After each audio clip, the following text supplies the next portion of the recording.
My name is Sarah, and this happened in 2018 when I was a senior in high school. To give you some context, my high school was massive, one of those old three-story brick buildings built in the 1950s that had been expanded multiple times. Because of the weird layout, there were sections of the school that felt completely isolated from the rest, specifically the science wing on the third floor. It was late October, around 5:30 p.m. I had stayed behind to finish a biology lab report that was due the next morning. My teacher, Mr. Henderson, was the cross-country coach, so he had given me the key to the prep room and told me to just lock up and slide the key under his office door when I was done. I didn't mind. I actually liked the quiet. By 6 p.m., the sun had gone down, and the only light in the room was coming from the lamp on my desk and the faint orange glow of the streetlights outside filtering through the blinds. The school was dead silent. I mean the kind of silence where you can hear the hum of the vending machine down the hall. I was focused on my microscope when I heard it. Thump. It was a heavy, dull sound like a textbook being dropped flat on the floor. It came from the classroom directly above me. The problem was, I was on the third floor. Above me was just the roof access and the old HVAC units. I froze, my pen hovering over the paper. I waited, listening. Scrape. Scrape. It sounded like something heavy was being dragged across the ceiling. My first thought was that maybe the janitor was up on the roof fixing a vent, but why would they be doing that in the dark without any work lights on? I walked over to the window and looked out at the parking lot. The janitor's van wasn't there. In fact, my car was the only one left in the lot. A cold feeling washed over me. You know that sensation when your brain screams at you that something is wrong, even if you can't see it? I went back to my desk, packed my bag as quietly as I could, and turned off the desk lamp. Now the room was pitch black aside from the ambient light from the hallway. I stepped out of the classroom and locked the door. The hallway was a long tunnel of shadows. The motion sensor lights were off at the far end, meaning no one had walked down there in at least 15 minutes. I started walking toward the stairwell, my sneakers squeaking slightly on the wax tile. Then, the motion lights at the far end of the hall, about 50 yards away, clicked on. I stopped dead in my tracks. The hallway was empty. There was no one there. But those sensors aren't sensitive enough to be triggered by a fly or a draft. Something large had to have moved past them. I stared at the illuminated section of the hall, waiting for a teacher or a guard to round the corner. Nothing, just the hum of the lights. "Hello?" I called out. My voice cracked, sounding way too loud in the empty space. "Is anyone there?" Silence. Then I heard a door handle jiggle. It was the door to the chemistry lab, right in the middle of the illuminated section. The handle rattled violently, metal clacking against metal, like someone was trying to force it open. But I couldn't see anyone standing there. My brain couldn't process it. Was someone hiding against the door? Then I saw it. At the bottom of the chemistry lab door, through the small gap between the wood and the floor tile, shadows. Two distinct shadows of feet, shifting stance. Someone was standing inside the chemistry lab, trying to get out. I didn't wait to ask questions. I turned and sprinted toward the stairwell. As soon as I started running, the rattling stopped, and I heard a loud crash as the glass window on the chemistry door shattered. I didn't look back. I practically threw myself down the stairs, skipping 2 or 3 steps at a time, nearly tripping over my own feet. I burst out the side exit, triggering the alarm, but I didn't care. I ran to my car, fumbled with my keys, and locked the doors the second I was inside. As I was peeling out of the parking lot, I looked up at the third-floor window, the biology room I had just been in. The lights were on. Someone was standing at the window, watching me leave. They were pressing their hands against the glass, and even from that distance, I could tell they were wearing the school mascot uniform, a giant, ragged wildcat head. I called the police from the gas station down the road. They searched the school, but found no one. However, they did find something in the ceiling tiles above the biology room. Someone had set up a makeshift bed up there with a sleeping bag and food wrappers. They'd been living in the crawl space between the third floor and the roof for weeks. To this day, I don't know who was in that suit or what they planned on doing if they had gotten out of that chemistry lab before I reached the stairs, but I never stayed late at school again. I attend a music conservatory in a major city. It's a prestigious school, but the building itself is ancient. Lots of soundproofed rooms, heavy doors, and basement levels that look like a dungeon. Music students are obsessive. It's not uncommon for us to practice until 2 or 3 in the morning. This particular night, it was around 1 a.m. I was in the basement practice rooms, preparing for a recital. The basement layout is essentially a long, narrow corridor with about 20 small, soundproofed rooms on either side. Each room has a small square window in the door, so you can see if it's occupied. Because they are soundproofed, when the door is shut, you are in a vacuum. You can scream, and no one outside would hear you. I was in room B4. I had been playing for about an hour when I stopped to check my phone. That's when I noticed the light. The hallway lights are on a timer to save electricity. Since I hadn't moved from my room, the hallway sensors had timed out, plunging the corridor outside my door into darkness.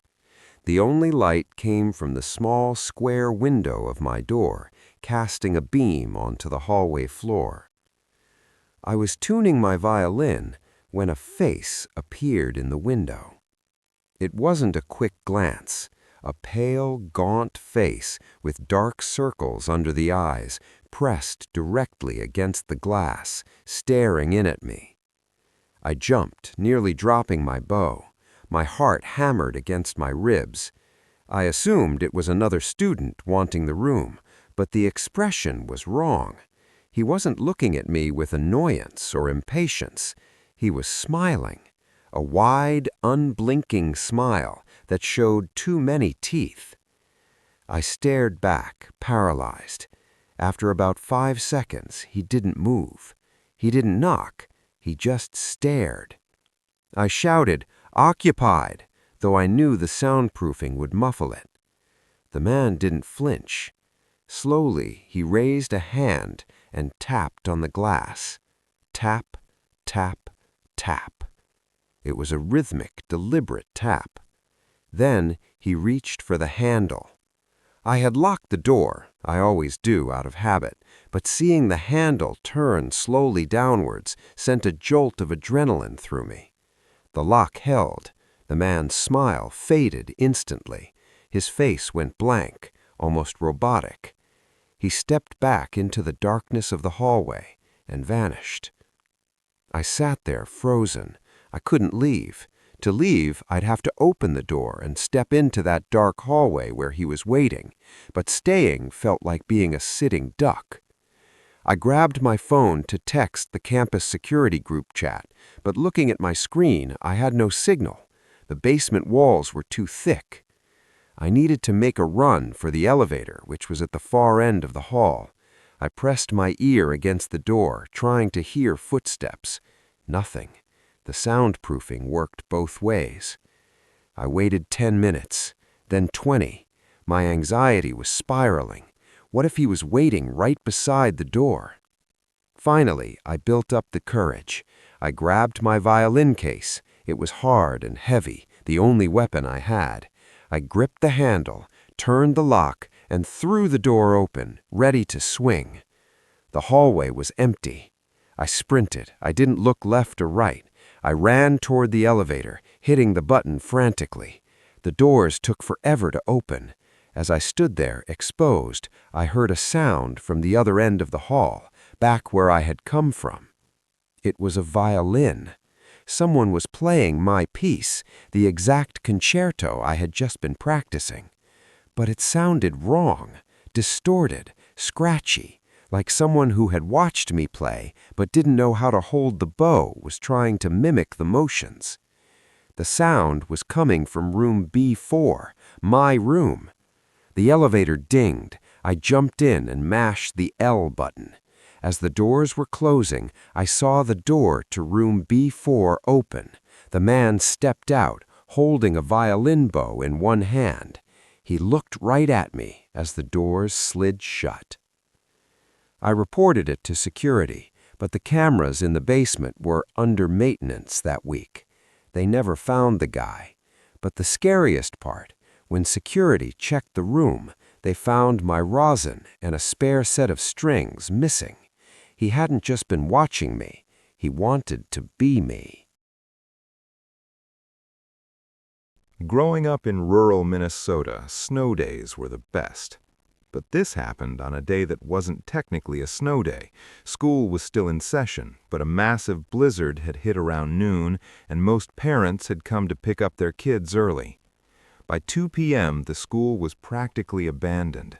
I was in 7th grade, and my parents were stuck at work, unable to drive on the icy roads. So I was stuck in the cafeteria with maybe 5 other kids and 2 annoyed teachers who drew the short straw to supervise us.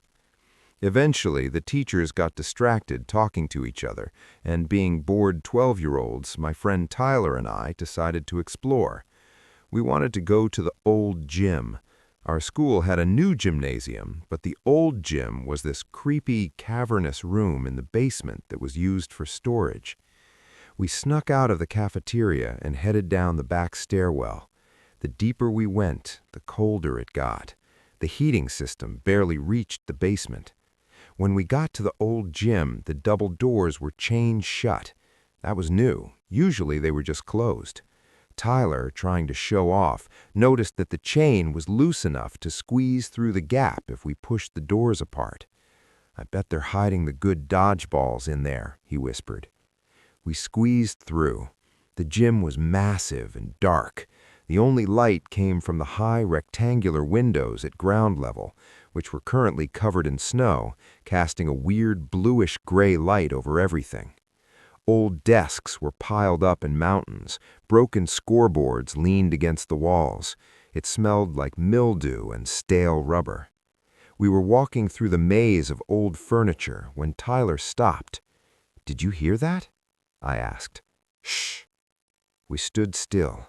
Somewhere in the back of the gym, behind a wall of stacked chairs, there was a rhythmic squeaking sound. Squeak, thud, squeak, thud. It sounded like basketball shoes on a court pivoting. "Is there a gym class down here?" I whispered. "No way," Tyler said. "Look at the floor." He was right. The floor was covered in a thick layer of dust. If anyone had been playing basketball, we would have seen footprints. We crept closer, peeking through a gap in the stacked chairs. In the open clearing at the center of the gym, a single figure was moving. It wasn't a student. It was a man dressed in a heavy winter coat and snow pants, soaking wet. He was pacing back and forth in a tight circle, muttering to himself. He was holding something in his hand, a long, rusted metal pipe. He wasn't part of the faculty. He looked like a drifter who had broken in to get out of the storm. Suddenly, the man stopped pacing. He snapped his head up and looked directly at the stack of chairs we were hiding behind. "I can hear you breathing," he rasped. His voice was gravelly and loud in the echoing room. Tyler and I didn't breathe. We didn't move. "Come out, little piggies," the man sang, tapping the pipe against his leg. Clang, clang. He started walking toward our hiding spot. We scrambled backward, knocking over a stack of plastic chairs. The sound was deafening. The man roared, a guttural, animalistic sound, and charged at the pile of furniture. We turned and ran for the doors. I could hear his heavy ret boots slapping against the floor behind us, getting closer. "Get the door! Get the door!" Tyler screamed. We reached the double doors. I squeezed through the gap in the chains first. My backpack got snagged on the metal link. I yanked it, ripping the strap, and tumbled out into the hallway. Tyler squeezed through right after me as just the man slammed against the doors from the inside. A hand reached through the gap, dirty, cracked fingers grasping at Tyler's jacket. Tyler screamed and pulled away, his jacket tearing as he broke free. We sprinted up the stairs, lungs burning, and burst into the cafeteria, hyperventilating. We told the teachers, who immediately locked the school down and called the police. When the cops went down to the basement, the chain on the gym door had been snapped with bolt cutters. The man was gone, but they found something in the center of the gym where he had been pacing. Written in the dust on the floor, over and over again, was a single phrase: "School's out, school's out, school's out." They never found him, and every time it snowed after that, I refused to go near the basement.